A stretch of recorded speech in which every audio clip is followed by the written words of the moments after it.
Hi అండి, last వీడియోకి మంచి రెస్పాన్స్ వచ్చింది, థ్యాంక్ యూ. నేనైతే ఇప్పుడు గోంగూర చికెన్ చేస్తున్నా. చాలా టేస్టీగా ఉంటుందండి.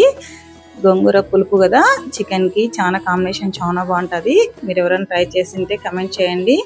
ఇప్పుడైతే నేను చేస్తున్నా, చాలా టేస్టీగా ఉంటుంది. ఫస్ట్ అయితే కొంచెం ఆయిల్ వేసి ఆనియన్స్ ఎక్కువ వేయాలి, టమోటా 2 వేయాలి, మిర్చి 2, కొంచెం కరివేపాకు, పసుపు అంతా బాగా ఫ్రై చేసిన తర్వాత చికెన్ కూడా మీకు ఎంత ఉంటే అంత వేసేసి చికెన్ బాగా ఫ్రై చేయాలి. దీంట్లో వాటర్ వేయకూడదండి, చికెన్ బాగా మగ్గాలి, వాటర్ అన్ని బయటకు వచ్చేస్తాయి అన్నమాట.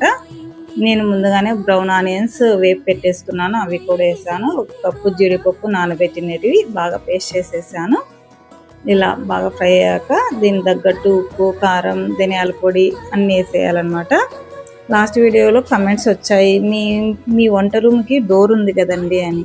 ఇది గవర్నమెంట్ క్వార్టర్స్ అండి, ఢిల్లీలో కంపల్సరీ ఉంటుంది అన్నమాట. మన సొంత ఇల్లు కాదు, గవర్నమెంట్ క్వార్టర్స్ కాబట్టి అలానే ఉంటాయి. ఇప్పుడైతే అన్నీ వేసేసి తర్వాత నేను గోంగూరగా కడిగి పెట్టేసుకున్నా. దీనిగా కొంచెం ఆయిల్ వేసి మగ్గనిచ్చాను అనమాట. బాగా స్మూత్ అయిపోయాక చికెన్లోకి వేసేయాలి. లాస్ట్లో వేయాలండి, ఫస్ట్లో వేయకూడదు.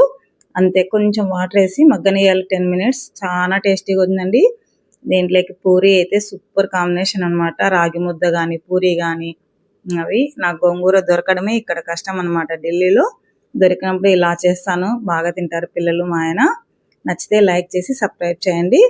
ట్రై చేసి మెసేజ్ చేయండి, కమెంట్ చేయండి ఎలా వచ్చిందో ఒకసారి. చాలా టేస్టీగా ఉందండి. Thank you.